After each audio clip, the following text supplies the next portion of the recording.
tal? Vamos a iniciar con nuestro último módulo del curso, Bases Sociales del Comportamiento Humano. Y en este módulo vamos a revisar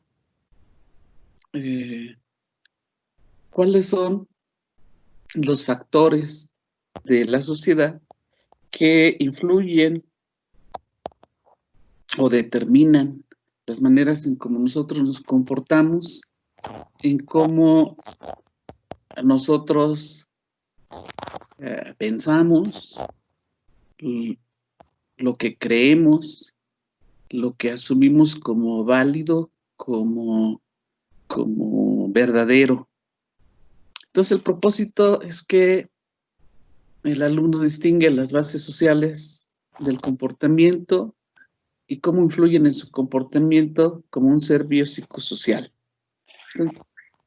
para esto, entonces, vamos a ver estos contenidos. Está dividido el módulo en dos grandes rubros. Uno que, como pueden ver, se denomina psicología social, y hablamos de lo que es la psicología social, qué son los roles, qué es posición y estructura de grupo. Obviamente debería de estar ahí qué es un grupo, qué son las normas y qué son las anomias. El tema 1 o el subtema 1 de este tema son los factores sociales que influyen en la conducta individual y de grupo, las relaciones, el estrato social, la persuasión, la propaganda y las asociaciones. Y el subtema 2 son los factores culturales, tradiciones, costumbres, identidad. En este tema, entonces, lo que vamos a revisar es cómo el entorno sociocultural, el entorno grupal, va determinando las maneras en cómo nosotros nos relacionamos con otras personas, describimos a otras personas, identificamos características de las otras personas a partir de nuestras propias expectativas, a partir de nuestras propias ideas preconcebidas sobre lo que debe ser una persona en un determinado rol. El segundo tema, que es el desarrollo psicosocial de la sexualidad, este tema, y con el que se cierra el curso, pues habla de cómo una parte muy importante de nuestra persona, que es la sexualidad, se va desarrollando a partir de las creencias, a partir de los supuestos, a partir de los roles que una sociedad tiene para cada uno de nosotros, dependiendo de cómo somos identificados por los demás y cómo nos identificamos también a nosotros mismos. Entonces, dentro de este desarrollo psicosocial, veremos los roles de género, y por lo tanto también tendremos que ver qué es género, cómo nos vamos desarrollando como individuos sexuados, cómo desde prácticamente de que somos concebidos empezamos a tener diferenciación, no solo biológica, bueno, en un principio sí, solo biológica, pero una vez que nacemos,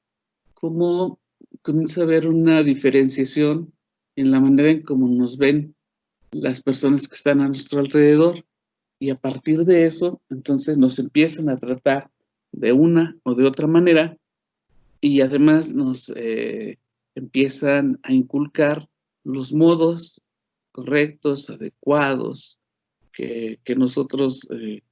debemos de seguir para funcionar de manera armónica con la sociedad. Resulta ser que no todas las personas están de acuerdo con esa clasificación, ni todos tienen una identidad sexual acorde con su género, y entonces comienza a haber una diversidad de, sí, por un lado de comportamientos, pero por el otro lado también de identidades que están ligadas al género. Vamos a ver también cómo nos vinculamos afectivamente con los otros y cómo estas vinculaciones también están desarrolladas, generadas a partir de roles y estereotipos que nuestra sociedad,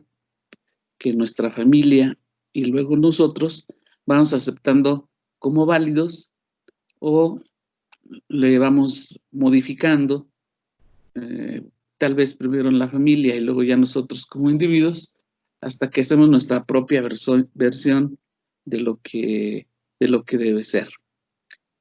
Y finalmente, el último apartado, que es la sexualidad responsable, que tiene que ver con los comportamientos erótico-afectivos que nosotros tenemos con nosotros mismos y con las personas que nos rodean, y cómo debemos de tomar precauciones para cuando ejerzamos nuestra sexualidad, no enfrentarnos a consecuencias y resultados no buscados. Bien, entonces comenzaremos a hablar del primer tema, que se denomina psicología social, roles, posición y estructura de grupo, normas y anomia. Se le pusieron un supernombre, porque de alguna manera intentaron ser exhaustivos, pero me parece que podría haber quedado más corto el nombre y decir lo mismo. La primera consideración es que hablamos de psicología social. O sea, que cuando se dice el nombre psicología social, ¿a qué nos estamos haciendo referencia? Cuando hablamos de psicología clínica, más o menos tenemos claro que los psicólogos se dedican a tratar a personas que tienen problemas de tipo emocional. Cuando hablamos de psicología educativa, pues también tenemos más o menos claro que los psicólogos educativos se dedican a estudiar los problemas relacionados con el aprendizaje, con elaborar programas, con orientar a los alumnos para una mejor elección de carrera, etcétera, etcétera. Cuando hablamos de psicología laboral o industrial, pues también más o menos nos queda claro que tiene que ver con el ámbito del trabajo y buscar cómo se relaciona el empleado y el empleador, y cómo el empleador puede obtener mejores rendimientos por el salario que le paga al empleado, etcétera. Pero cuando hablamos de psicología social, el asunto comienza a tomar tintes confusos, porque hablar del entorno social de manera amplia, pues es hablar de todo. Cuando hablamos de un grupo, empezamos a decir que un grupo se forma a partir de dos personas. Y entonces, pues todo eso comienza a ser demasiado relativizado. A ver, yo tenía un maestro que decía para coraje de todos los demás, que la psicología solamente es una y es psicología social. Obviamente los otros maestros que representaban a los otros campos laborales, pues no les caía bien, sentían como que era menospreciada su labor, pero en sentido amplio de la definición, por supuesto que toda la psicología es social, porque si, repito, hablamos que un grupo se forma a partir de 2 miembros, pues entonces veremos que nosotros como individuos formamos parte de muchísimos grupos, algunos dentro de los propios grupos que parecieran ser como primarios. Por ejemplo, dentro de tu familia, si tienes hermanos, es usual que los hermanos se pongan de acuerdo para ver cómo se van a relacionar con los papás, cómo le hacen para aprovechar las ventajas que tienen en cuanto a ser el consentido, la consentida, la que mejor pide permisos, o etcétera, etcétera. Y se ponen de acuerdo precisamente para estas condiciones. Cuando se es hijo único, también se hacen alianzas con alguno de los papás, y precisamente con la misma condición para poder obtener ciertos beneficios de esa alianza. Entonces, cuando hablamos de psicología social y hablamos del entorno social, estamos refiriéndonos a cómo la persona interpreta aquello que le rodea. Y cuando digo aquello que lo rodea, también hablo en un sentido amplio, porque no solamente es la relación que tiene con las personas que le rodean, sino también cómo va definiendo, va concretizando, va conceptualizando, y posteriormente va haciendo constructos acerca de la realidad. Aquí es muy importante recordar que cuando hemos hablado de percepción siempre decimos que una cosa es la realidad y la otra cosa es cómo nosotros reconstruimos esa realidad, y la reconstruimos a partir desde limitaciones biológicas, como ustedes recuerdan, habíamos hablado de los umbrales y que ni somos capaces de ver todo, ni de escuchar todo, ni de oler todo, y así, etcétera, etcétera. Y entonces, a partir de las limitaciones biológicas que nosotros vamos teniendo, de nuestros periodos de atención que tenemos de lo que nos rodea, nuestra posibilidad de seleccionar entre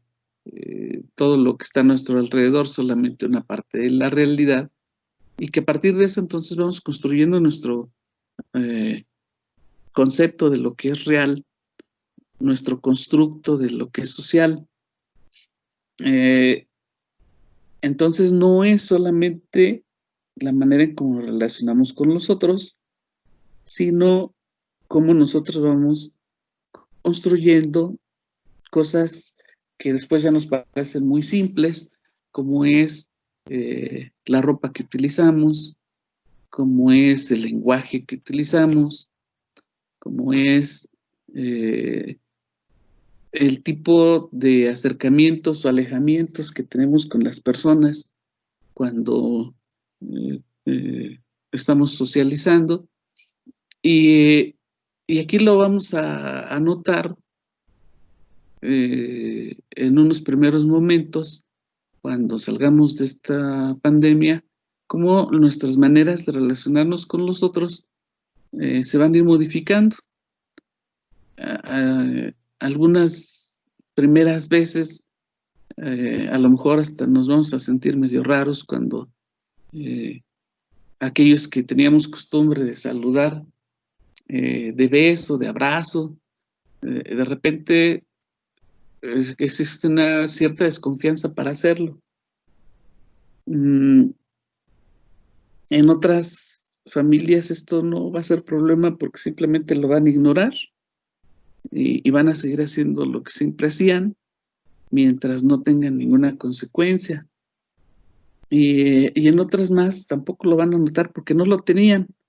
Hay familias en donde el contacto físico no es necesario, ni es fomentado por la propia familia. Entonces, una realidad que se va a modificar es cómo nos relacionamos con nuestros amigos, con nuestras personas cercanas, y mucho más cuando estemos en lugares en donde no conocemos a los otros. Vamos a estar buscando estar a una sana distancia de los otros porque quién sabe qué bicho traigan encima. Y así va a ser hasta que nos volvamos a acostumbrar a que las cosas no necesariamente son tan sombrías como ahorita lo estamos viendo. Entonces, esta socialización, esta manera de relacionarnos con los otros, está determinada por la manera en cómo percibimos nuestro mundo y cómo le vamos dando, en su diapositiva dice atribución de la causalidad, es decir, cómo nosotros vamos asignando causas a lo que está pasando, cómo nosotros estamos buscando una lógica para entender qué es lo que está pasando. Y a partir de qué tanto nos afecte de manera personal y cercana, pues entonces nos va a costar más o menos trabajo relacionarnos con los otros como lo estábamos haciendo antes, ¿no?